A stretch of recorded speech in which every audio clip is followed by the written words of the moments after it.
한 주 동안 행복하셨습니까? 설 연휴를 보내시면서 어떠셨습니까?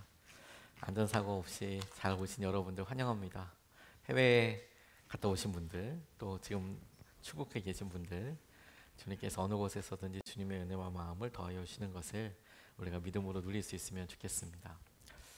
오늘 우리 안수에 대해서 같이 말씀을 나누려고 하는데, 안수라는 것 자체가 어떤 분들에게는 굉장히 좀 생경하게 낯설게 느껴지시는 분들도 계시고, 어떤 분들에게 있어서는 약간의 선입견도 있으시겠다라고 싶은데, 이 안수는 초대교회부터 있었던, 그리고 구약과 신약에서 발견되는 특별한 의미를 가지고 있었던 믿음의 고백이자 표현이라고 싶습니다. 먼저 우리가 그동안의 맥락을 한번 좀 살펴보면, 우리가 그리스도교의 초보적 교리라는 것을 보고 그것이 무엇인지에 대해서 하나씩 살펴보고 있는데, 히브리서 6장 1절 2절 말씀에 이렇게 나와 있어요. 그러므로 우리는 그리스도 교회의 초보적 교리를 제쳐놓고서 성숙한 경지로 나아갑시다.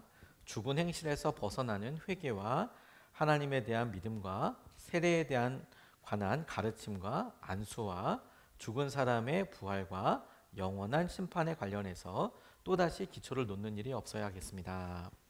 그리스도교의 초보적 교리라는 것을 통해서 성숙한 곳으로 나아가자, 이렇게 도전하고 있는 히브리서 기자가 6가지로 그리스도교의 초보적 교리에 대해서 이야기하고 있는데, 이것은 초대교회가 경험하고 있었던 질문과 그리고 실제적으로 당면하고 있었던 영적인 상황을 표현하는 것이다 라고 싶습니다. 그래서 우리가 하나씩 살펴보기를, 죽은 행실에서 벗어나는 회개, 그리고 하나님에 대한 믿음, 그리고 지난주에 세례 살펴보았고, 오늘 안수와 관련된 것을 우리가 같이 좀 살펴보고 싶습니다.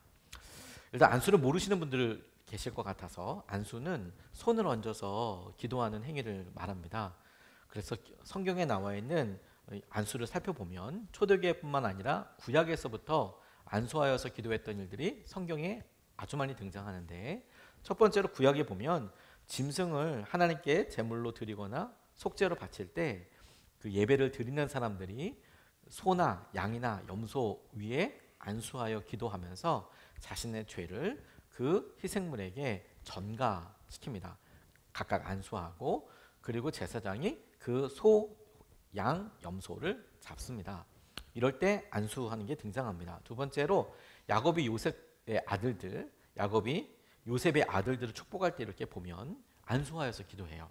안수하여서, 또 레위 족속을 거룩하게 구별할 때에도 그들에게 안수하였다라는 표현이 나오고, 여호수아를 세울 때도 그 헌신의 대상에게 또 안수하는 장면이 나옵니다. 여호수아에게.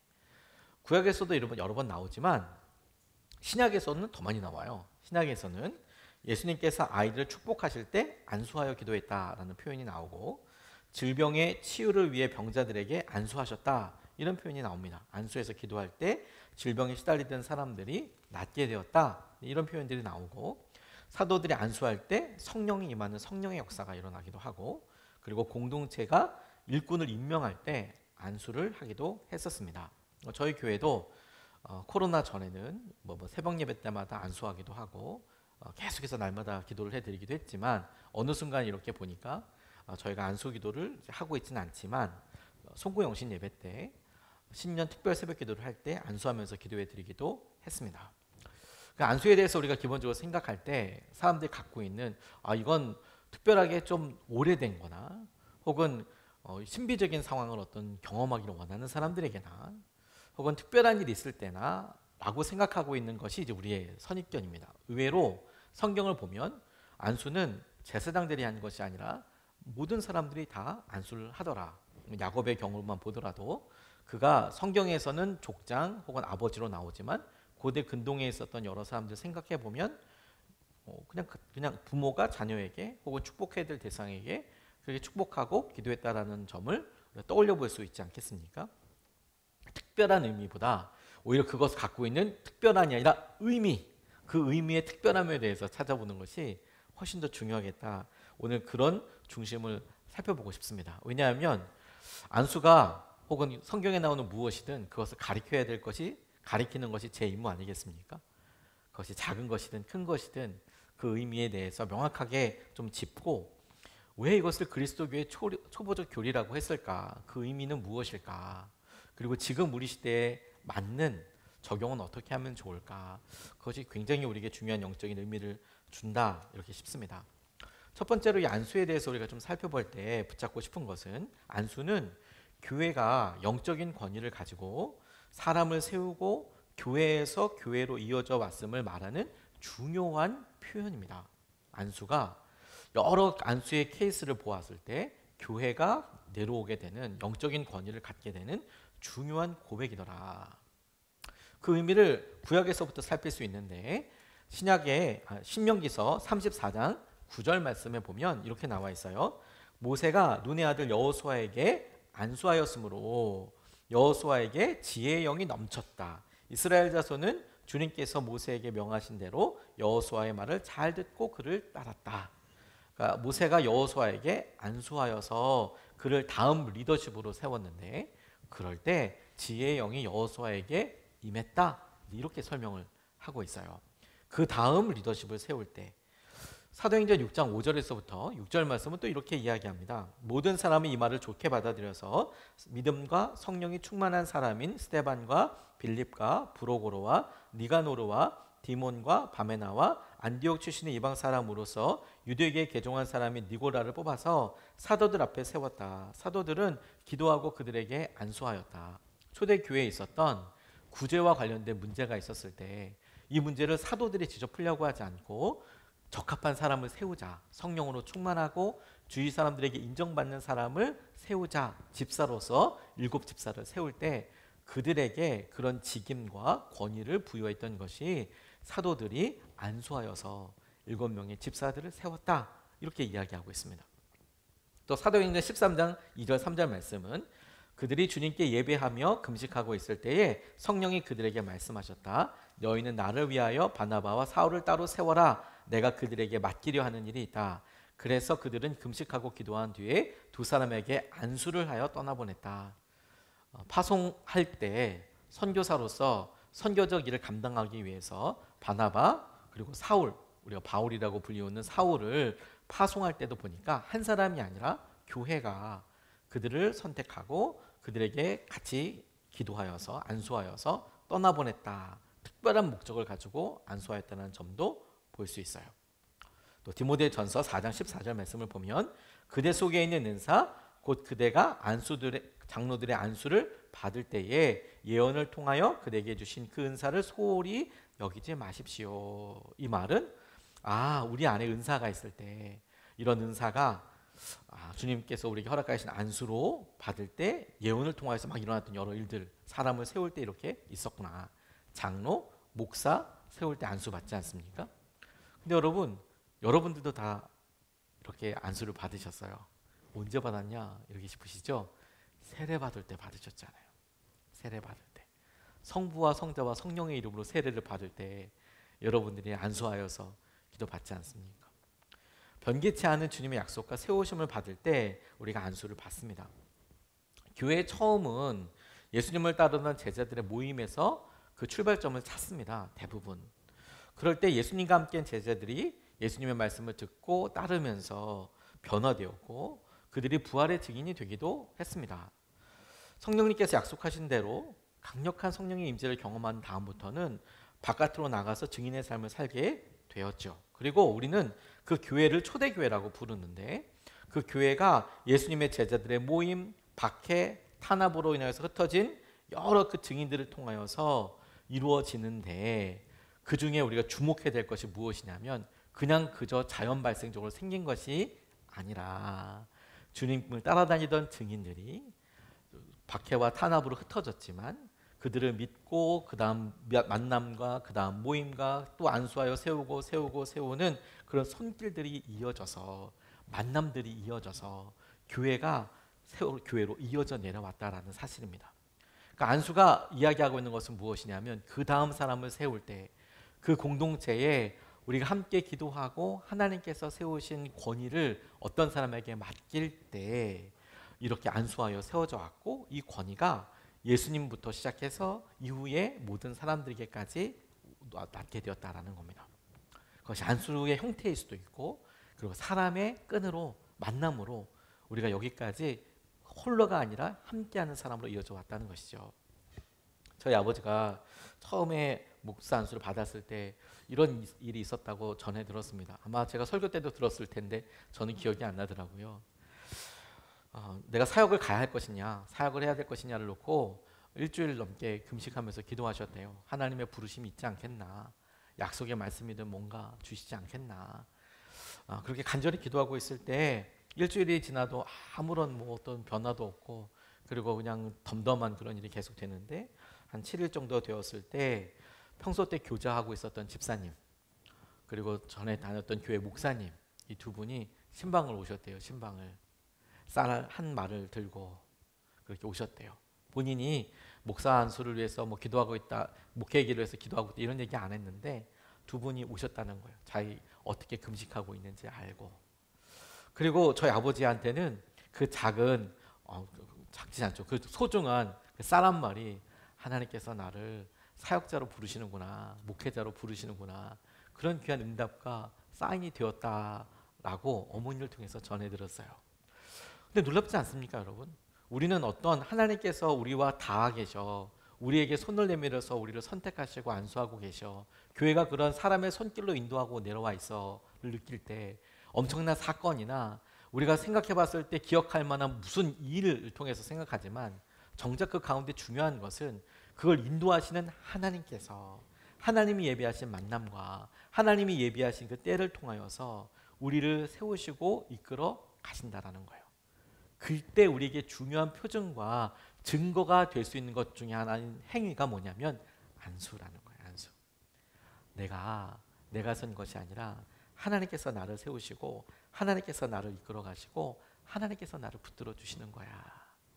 이것은 하나님께서 우리에게 약속하신 대로 주님의 은혜와 마음을 누리게 되는 통로가 된다는 겁니다.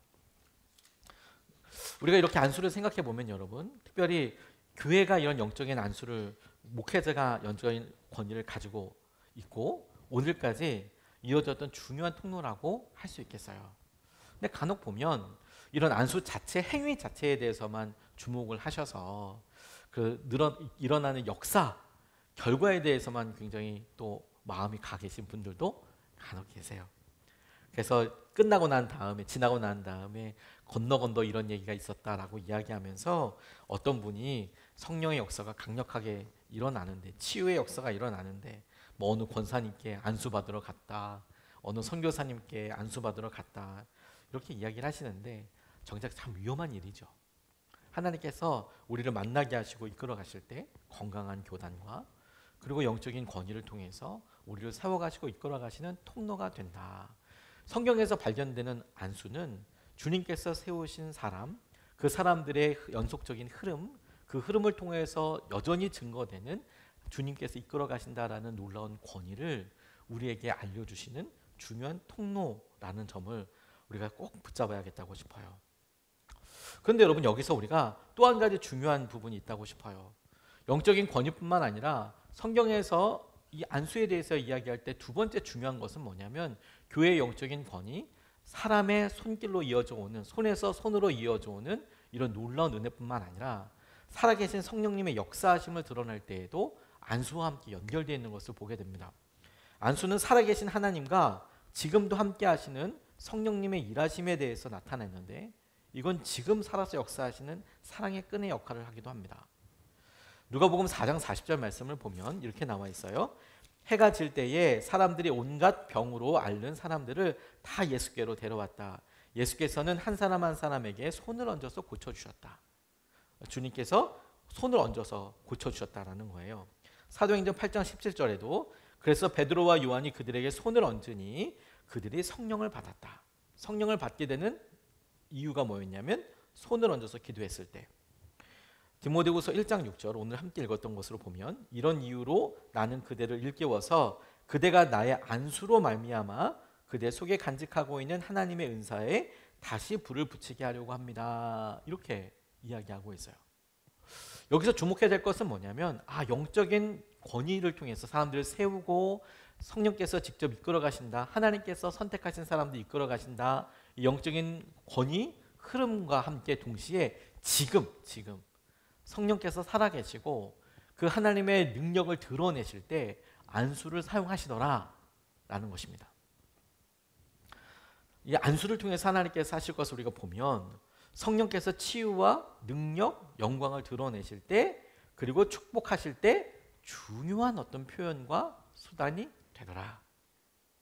그리고 우리가 이것에 어떤 현대화되어 있는 것에서 사실 굉장히 마음이 식어져 있는 것이 아닌가 하는 생각을 해보게 됐어요. 여러분을 위해서 우리가 마음을 뜨겁게 하기 위해서 어떻게 하면 좋을까요? 오늘 본문 말씀에서 디모데후서 1장 6절 말씀을 본문으로 정한 이유도 바로 그렇습니다. 사실 본문 설교를 준비하면서 제일 많이 기도하면서 고민했던 일이기도 해요. 무슨 말이냐? 이렇게 안수에 대해서 설명해 드리는 것도 중요하지만 끝날 때 차라리 다 안수 기도를 해드릴까? 이런 생각을 할 정도로 그래 우리 마음속에 성령께서 불을 다시 이렇게 붙이게 하신다라고 이야기할 때 우리가 가만히 생각해 보면 우리는 어떤 큰 변화나 상황이나 이런 것들이 우리에게 다가와야 불이 일듯이 뭔가 우리가 바뀌고 성령으로 충만해지고 그렇게 이야기하고 있잖아요. 근데 성경은 전혀 다른 말을 이야기하고 있어요. 어떻게 이야기하고 있습니까? 디모데를 통해 바울이 디모데에게 하는 말을 들어보면 내가 너를 방문해서 너에게 안수하면서 너 안에 있는 은사가 불일 듯 다시 일어나게 되기를 원한다. 이렇게 이야기하고 있는 거예요. 안수 기도를 통해서. 이 일은 우리가 어떤 사람과 특별히 만났다라는 점에서 특별한 일도 되지만 근데 정작 굉장히 일반적이기도 합니다. 아, 내가 기도를 받고 하나님께서 은혜를 누린다? 사실 그 표현이거든요. 그럼 차이점은 어디에 있느냐? 사실 간절함에 있죠. 간절함. 내가 이런 간절함으로 하나님의 은혜를 누리고 받느냐. 제가 선한목자교회에서 특별하게 사모했던 기도회가 있는데 생명의 강 기도회라는 기도회를 참 사모했습니다. 인도하는 것을 좋아했어요. 그게 뭐냐면 정식 공예배 말고 예배가 없는 날 화요일, 목요일, 토요일에 저녁에 저녁 모임을 사모하는 분들을 위해서 기도회가 있었는데 수천 명이 모이는 선한목자교회에서도 이 생명의 강 기도회는 자발적인 기도회 모임이었거든요. 그래서 그 저녁 시간에도 기도하고 싶은 분 있으면 와라 이렇게 얘기했지만 많이 오지 않았어요. 그래서 수천 명, 뭐 만 명 가까이 지금도 있는지는 모르겠지만 모인다고 하지만 정작 생명의 강 기도회 인도하러 설교 준비해서 딱 들어가 보면 많이 오면 뭐 20명, 적게 오면 3명, 4명 계속 오셨어요. 명절 때 3명, 4명 이렇게 오셨어요. 근데도 이제 그 시간 1시간 정도 설교하고 기도하고 이제 안수 기도를 해드리는데 근데 제가 왜 그 시간이 굉장히 중요했냐면 이건 주님이 보시는 시간이니까 사람이 많으면 저절로 은혜가 되는 경우도 있거든요. 근데 이렇게 사람이 적으면 간절함 때문에 온 거잖아요. 그럼 이제 주님의 마음을 떠올려 볼 수 있는데 기억나는 분이 계세요. 2분이 이제 기억이 나는데 한 분은 아들이랑 같이 오시는 분. 아들 덩치가 좋은데 자폐였어요. 그러니까 이 어머니가 나이 드신 이 권사님이 이 아들 데리고 오면서 계속 이제 아들을 위한 기도 이렇게 하는 거예요. 그 시간에 곧 이렇게 함께 해달라고. 나중에 아들을 요양병원에 이렇게 보내면서 지방으로 내려가긴 하셨습니다만 그렇게 끊임없이 그 자리를 지키는 것이 굉장히 큰 은혜였어요. 근데 두 번째 분은 누구였냐면 어느 한 집사님께서 황반변성 본인 시력 그리고 뭐 이런 기도 제목을 날마다 일상적인 기도 제목을 가지고 치유해달라고 매일 오시는 분이 계셨어요. 근데 여러분 우리가 같이 치유를 놓고 기도할 때 주님께서 치유해 주심을 믿고 선포하고 기도하지 않습니까? 근데 그 다음날 또 만나요. 똑같은 거 가지고 기도해요. 그 다음날 또 기도해요. 그렇게 기도하면서 제가 굉장히 중요한 믿음의 원칙 한 가지를 깨달았어요. 뭐냐면 이게 간절함의 차이인 거구나. 무슨 말이냐면 여러분 오늘 안수를 통하여 우리의 마음의 은사를 부릴 듯 한다고 이야기할 때 우리의 마음속에 주님께서 허락하여 주시고 이끌어 주시는 그 성령의 터치가 이렇게 딱 있는 거 아닙니까? 그래서 이걸 주님께서 주도하시고 주권적으로 일하시는 거잖아요. 우리가 어떻게 할 수 있는 게 아니잖아요. 주님께서 지금 이 시간에 우리에게 부흥을 주십시오라고 간절히 기도할 때 이게 우리가 어떤 조건을 갖추면 이렇게 임하는 게 아니라 주님께서 어떤 때는 당신의 필요를 위해서 우리에게 기름 부어주시기도 하고 우리에게 회복을 주시기도 하고 우리에게 새롭게 주시기도 하지 않습니까? 그러니까 주님이 하시는 일이에요. 주권적으로. 다만 우리는 간절함과 갈급함을 가지고 늘 이렇게 반응하죠.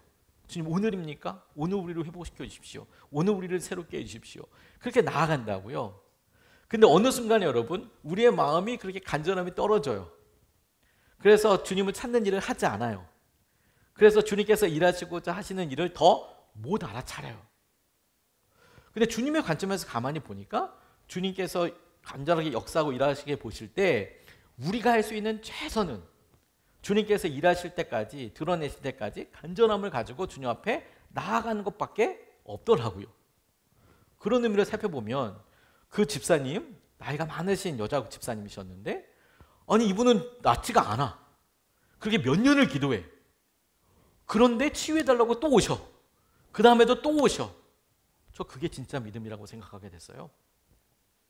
어떤 병이, 어떤 상태가 호전되어지고 믿음으로 낫게 되는 것 굉장히 놀라운 믿음이죠. 그리고 그 믿음으로 주님께서 그렇게 치유하여 주십니다. 준비가 됐을 때 성령께서 만져주심으로, 안수하여 주심으로 그런 역사가 일어나죠.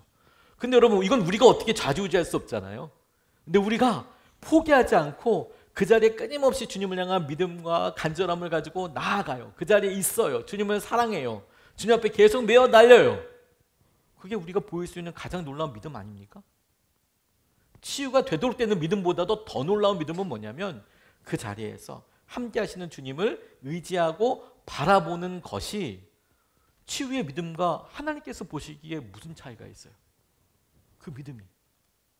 그게 놀라운 것 아닙니까? 그래서 주님께서 그런 간절함으로 메어 달리고 그렇게 주님 앞에 찾아가는 사람에게 인내, 그리고 그 인내가 성령의 열매라고 말씀하시는 것이고 절제, 그 절제를 성령의 열매라고 말씀해 주시는 거고 사랑, 그 사랑을 성령의 열매라고 말씀하시는 이유는 응답과 상관없는 우리의 간절함과 바람에 대한 하나님의 놀라운 칭찬이자 인정 아니겠습니까? 근데 이 안수를 생각해 보면 성령의 일하심과 그 간절함에 우리가 어떻게 반응하는지를 생각해 볼 수 있는 통로가 된다라는 거예요. 여러분 안수 기도를 주님과 만나는 통로로 활용해 보십시오. 이것은 목사한테 가서 받아라. 좋죠. 근데 거기에 목표 행위 자체에 있는 것이 아니라 내가 회복되기 위해서 간절함으로 주님 앞에 나아가게 되는 주님께서 이미 허락하여 주신 통로로 우리가 이것을 쓸 수 있겠구나. 신방 가면 뭐 해드리는 줄 아십니까? 안수 기도 해드립니다. 신방이 왜 필요한지 아십니까 여러분? 우리 집이, 여러분들의 집이 가족들과 함께 행복한 이야기도 나누고 일상의 모든 일들이 공유되기도 합니다. 그래서 소중하죠. 근데 그 소중한 공간이 사랑과 칭찬과 용서의 말만 가득한 것이 아니라 때로는 상처가 있고 때로는 슬픔이 있고 때로는 갈등이 있는 곳이기도 하거든요. 그러면 어느 순간에 그걸 당연하게 여기기 시작해요. 근데 1년에 한 번, 두 번 드리는 신방을 통해서 이 자리가 예배가 드려지는 장소이구나. 이 자리가 그렇게 기도해서 하나님의 기도가 떨어졌던 장소이구나. 하나님께서 그렇게 이끌어 주시는 그곳이구나. 그걸 환기하게 되는 거예요. 그래서 하나님 앞에 새롭게 나아가고 의지하게 되는 것이죠. 그 간절함을 바꾸게 된다는 거예요. 바꾸게 된다는 거예요. 내가 오늘 주님 옷깃만 만져도 주님 낫겠습니다라는 여인의 마음처럼 내가 너무 제정도로 힘들고 어려우면 목회자에게 와서 왜 안 알아주나가 아니라 기도해 주십시오. 저를 위해서 기도해 주십시오. 함께 해 주십시오. 그 간절함을 보신다라는 거예요. 자녀들을 위해서 여러분 안수하십시오. 여러분들이 그와 같은 통로가 되어야 하잖아요. 내가 내 자녀를 놓고 같이 안수하여 기도하고 남편으로서 아내를 위해서 기도하고 아내여서 남편을 위해서 축복하고 기도하는 거, 그 간절함의 차이가 우리를 바꾼다니까요. 성경의 약속의 말씀을 붙잡고 기도하는 거예요. 기도하는 거. 저는 선원목자교회에 있을 때 청년 사역을 오래 했었습니다. 청년 사역을 오래 하다 보니까 여러 상담할 일들이 많이 생기는데, 근데 형제들도 와서 상담을 하지만 자매들도 와서 상담을 하게 되지 않겠습니까? 너무 자연스럽게. 근데 여러 이야기를 듣다 보면 제 생각에는 그분의 마음을 너무 이해가 돼요. 지금 힘들고 죄가 우리를 확 눌러올 때 그걸 반드시 누군가에게 이야기하면 그러면 회개와 하나님께서 하실 놀라운 자유함이 있거든요. 근데 어떤 경우에는 지나고 나니까 제가 듣는 것이 별로 이렇게 우린 또 만나야 되니까 제가 듣는 것보다 저희 집사람이 듣는 것이 훨씬 더 그 자매한테도 편하고 그리고 저도 편하게 된 일들이 몇몇 가지가 있다는 것을 알게 됐어요. 그러니까 이분은 제가 목회자이니까 너무 마음속에 있는 어떤 감동에 의해서 이야기를 다 하시는데 정작 제가 조심해 드리지 않으면 이분이 힘드실 수 있겠구나. 그래서 저희 집사람이 만나기 시작했습니다. 한 분, 두 분 만나다 보니 당연히 기도해 주는 게 제일 중요한 일이죠. 기도해 주는 게 제일 중요한 일입니다. 근데 그러다 보니 안타까운 상황들을 자주 만나게 되고 그리고 그런 사람들 중에 뭐 자매든 형제든 어떤 패턴들이 있다는 것을 알게 됐어요. 그리고 조금 이렇게 지혜롭게 더 도와줄 수 있는 방법은 없을까? 그런 의미로 우리가 상담 사역을 하고 그리고 좀 만날 수 있으면 좋겠다. 이런 생각을 하게 됐죠. 하지만 목회자 사회는 굉장히 보수적입니다. 엄청 보수적입니다. 여러분. 엄청 보수적이고 뭘 하려고 하면 반대하는 게 너무 많아요. 안 된다고 얘기하는 게 너무 많고. 예를 들어서 뭐 저희 교회가 그랬다는 게 아니고 그때 그 교회가 그랬다는 게 아니어도 여러 친구 목사님들 얘기 들어보면 뭐 성도님들의 시선도 딱 그렇죠. 뭐 사역자들에 대한 마음도 그렇지만 뭐 사모 머리가 짧다 길다 뭐 옷이 어떻다 저떻다 화장을 한다 안 한다 이런 게 막 구설수에 올라가는 일들이 많다고 전해 들었어요. 여러분들은 그러시지 않으시죠? 근데 제게 당시에 그 교회에서 이렇게 할 때에도 정작 그렇게 하면서 제 마음속에 한 가지 저도 그렇게 되게 보수적이고 아무것도 하지 않는다라는 생각이 들었어요. 근데 기도하는데 주님이 제게 딱 한 가지 이야기 하시더라고요. 너 기도조차 하지 않는다. 네가 그런 일을 놓고 안 될 거야. 어려울 거야. 지금 들으면 되게 이상한 일처럼 들리지만 여러분 당시에 선한목자교회는 사모님들 직장 다 그만두게 했거든요. 공부를 시작한다고? 말도 안 되는 일이죠. 근데 기도조차 하지 않는다고 주님께서 제게 이렇게 이야기하시는 것 같았어요. 그래서 기도하기 시작했습니다. 기도는 할 수 있잖아요.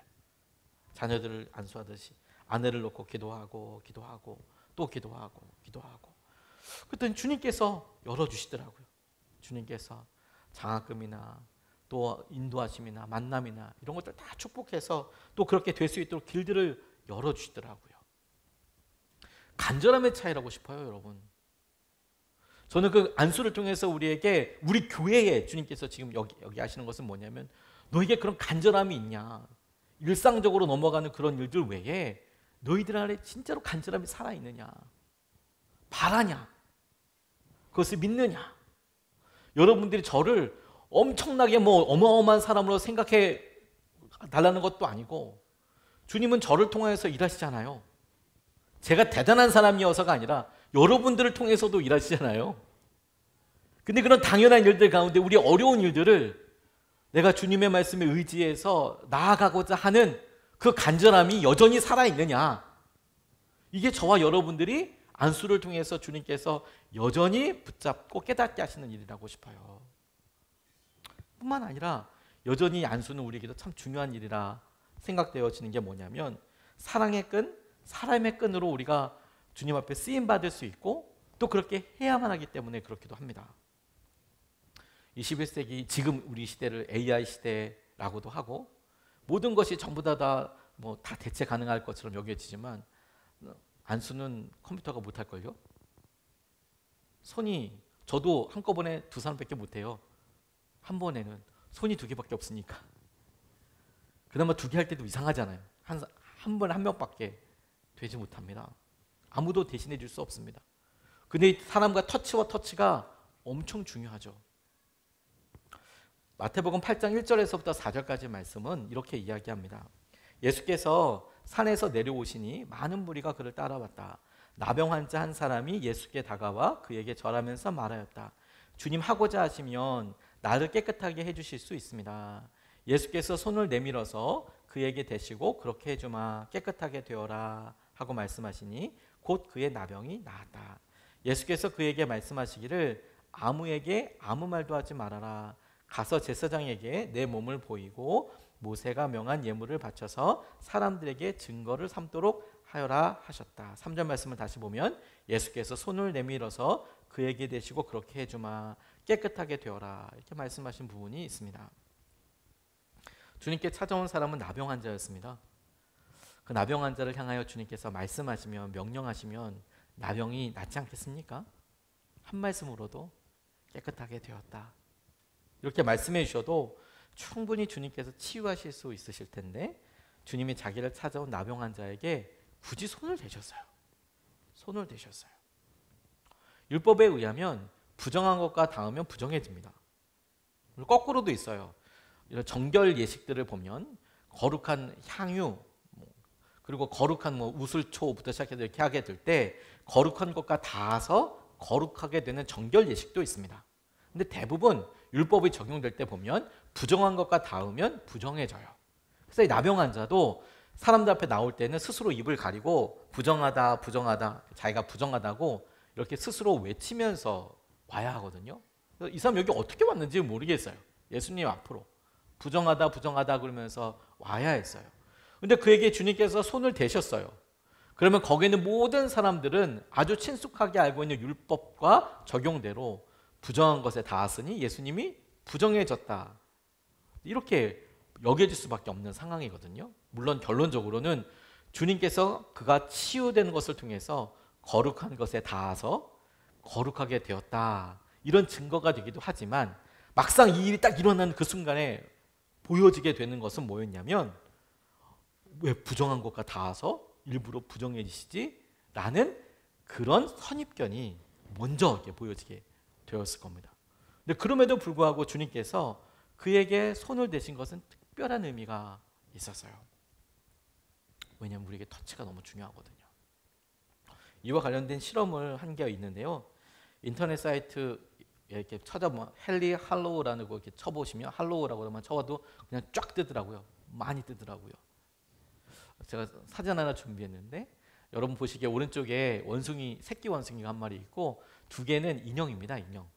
똑같은 철사 골조로 만든 인형인데 지금 원숭이가 끌어안고 있는 인형은 천을 이렇게 쌓아놨어요. 털과 같이.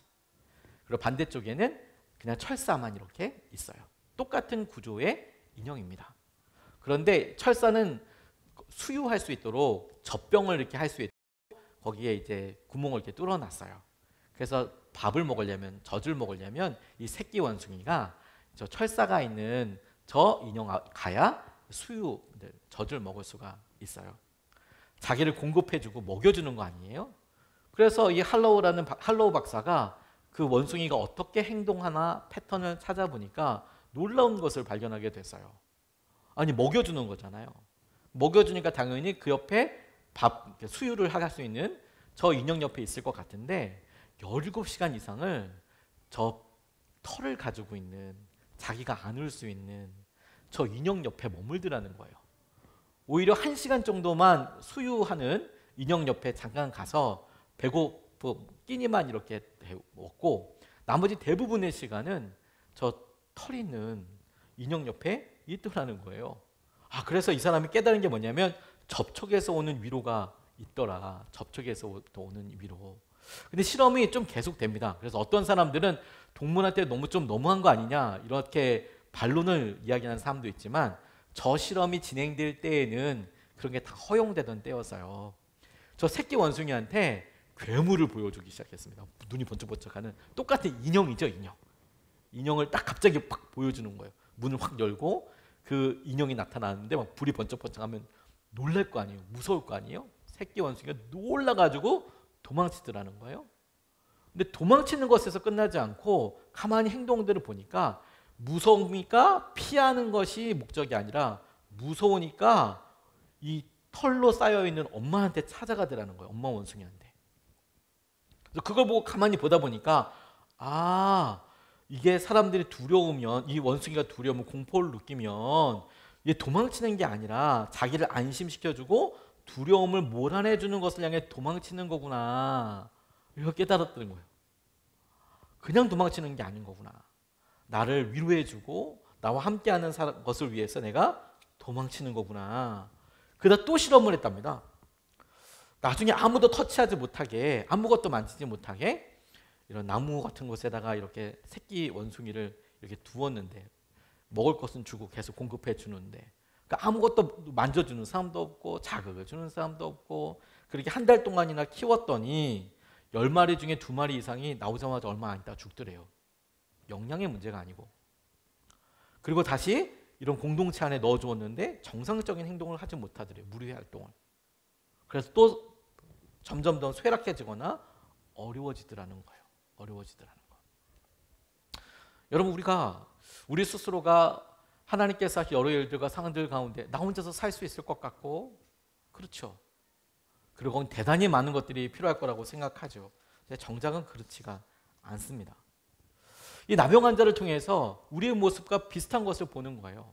우리는 우리 어려움에 나병 환자와 같은 어려움만 있을 거라고 생각하는데 질병만 있을 거라고 생각하는데 내가 가난하니까 혹은 내가 배운 게 없으니까 혹은 내가 실패했으니까 내가 지금 상황이 이러니까 그래서 사람들이 나를 떠난다고 생각하지만 아니요, 그것만이 아닙니다. 정작 더 커다란 질병이 그 안에 있어요.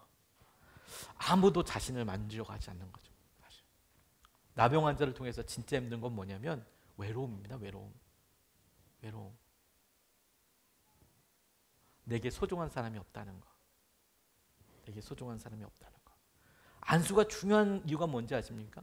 2개밖에 없는 그 팔로 내가 그 사람과 소중한 시간을 가졌다는 거예요. 근데 주님께서 여러분 아무도 자신을 만지려고 하지 않는 이 나병 환자에게 다들 멀어지려고만 하는데 직접 손을 내주시면서 말씀해 주신 거잖아요.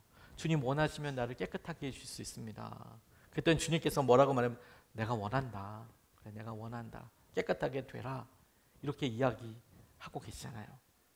근데 이 표현에 쭉 읽다 보니까 일본어 표현이 너무 중요하다고 싶어요. 일본어 성경은 이렇게 번역하고 있습니다. 그래서 내 마음이 그렇다. 깨끗하게 되라. 이렇게 번역되어 있는 이 번역을 일본어 성경은 뭐라고 번역하고 있냐면 와타시노 코코로다. 기요쿠나레. 이렇게 이야기해요. 뭐 그대로 번역을 해보면 나의 마음이다. 깨끗하게 되라. 내가 원한다. 나의 마음이다. 와타시노 코코로다. 그래, 내 마음이 이렇다. 그를 만지시고 이끌어 가시는 주님의 마음과 손길을 보게 돼요.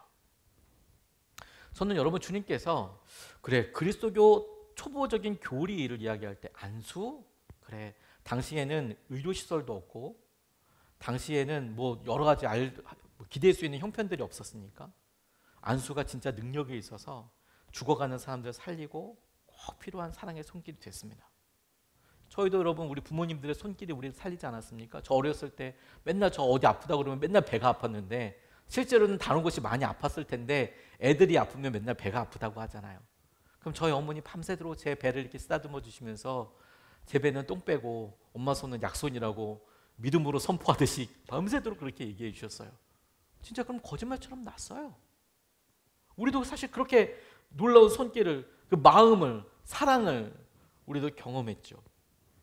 근데 주님께서 우리에게 안수를 통해서 그리스도교 초보적 교리라고 이야기하면 초대교회는 어마어마한 교리와 사건들이 있었던 것이 아니라 정작은 날마다 아는 사람이지만 그 사람들을 위해 더 이어지는 조그만한 손길 때문에 살아난 거였어요. 그것 때문에 살아난 거였어요. 손길. 엄청나게 많은 사람이 그 사람을 살린 게 아니라 손길. 저게 변할까 싶은 그 손길. 그리고 우리에게 똑같이 이렇게 이야기하는 겁니다. 너도 그 손길이 되라. 너도 안수를 해라. 안수라는 기도의 형태만을 얘기하는 게 아니라 너도 그 손길이 되라. 너도 그렇게 기도해라. 너도 사람들 가운데 이렇게 있을 때 사람들 위해서 기도하는 축복의 통로처럼 축복에 안수하는 사람이 되라. 너도 사람들이 이렇게 있을 때 거기에 리더십을 세우고 살아가게 되는 그런 기도의 손길이 되라. 안수하는 자가 되라. 너도 네가 힘들고 정말 어려울 때 안수를 받고 은혜를 누리는 자가 되라. 하영조 목사님 책 읽다가 저도 모르게 깊은 감동과 펑펑 울면서 공감했던 적이 있는데요. 하영조 목사님이 생전에 암으로 고생을 정말 많이 하셨어요. 근데 믿음으로 주님께서 고백하게 하시고 치유하게 하시고. 근데 제 기억으로는 7번째인가 아무튼 재발이 됐을 때 말도 못하고 항상 어디 다른 집회 가신다 그러고 그렇게 수술하고 돌아오고 성도들한테 말을 못했대요. 한두 번 기도 부탁하고 그러다가 장로님이 정말 마음을 흉물없이 기도해 주신 장로님이 한 번은 하현중 목사를 딱 붙잡더니 장로님들은 다 내용을 아니까 목사님 맨날 우리 보고 기도 부탁하고 뭐 그러고 하면서 목사님도 같이 기도합시다. 응? 그래서 그때 항암하러 갈 때는 장로님들이 다 나오셔서 안수 기도를 다 벌떼 기도처럼 치유해 달라고. 근데 그분이 정말 그럴 때 그 기도를 통해서 너무 큰 위로, 하나님께서 이렇게 함께 하시는 거구나, 이끌어 가시는 거구나, 주님께서 인도하여 주시는 거구나, 그렇게 경험하고 주님 앞에 새롭게 믿음을 눈뜨게 되는 일이 있었다고 그렇게 고백하시더라고요. 여러분, 우리 손 두 개잖아요. 우리 손 두 개잖아요. 두 사람이어도 족합니다, 여러분. 손을 내밀어서 사랑하는 우리 아이에게 한번, 잠깐이지만, 한 번에 2명밖에 할 수는 없지만 그렇게 하나씩 하나씩 축복하고, 아내를 위해서, 자녀를 위해서, 부모님을 위해서 안수하듯이. 제가 저희 아이들 학교 데려다 주다가 느낀 아쉬움이 뭐였냐면, 어느 순간에 급하게 차에다 태우고 출발했는데 차 안에 있다 보니까 차에서 같은 방향을 보고 기도해야 되는 거예요. 그리고 가끔은 신호등 섰을 때 너무 급하면 이렇게 하다 보니까 내가 지금 이게 목사인데 신호등을 보고 기도하는 건지 주님을 보고 기도하는 건지. 근데 안수 기도할 때만큼은 여러분, 내가 얘를 앉혀놓고 이곳은 하나님께서 계시는 곳이고 하나님이 이 기도를 듣고 계시고 하나님 앞에 온전히 맡겨드리는 시간이잖아요. 우리의 믿음은 그렇게 단순하고 간절하고 반복되고, 그리고 무엇보다도 순전한 믿음에서 큰 부흥이 있게 될 거예요. 여러분, 그렇게 회복되게 될 거예요. 그게 주님께서 우리에게 이끄시고 안수를 통해서 보여주시는 거라고 싶습니다. 하나님께서 우리에게 허락하신 모든 은혜들 가운데, 그렇구나, 우리가 서로를 위해서 기도하고, 속회에서 여러분, 아픈 사람들을 위해서 손을 얹고 안수해 주세요. 우리 아이들 아프다 그러면 제일 먼저 손을 얹고 기도해 주세요. 남편이 고민하고 걱정하면 남편 옷이라도 끌어안고 안수해 주세요. 혹은 가능하다면 손이라도 붙잡고 안수해 주세요. 하나님께서 그 안수를 통해서 우리에게 사랑의 끈, 사람의 끈으로 이끌어 주셔서 우리를 회복시켜 주실 줄 믿습니다.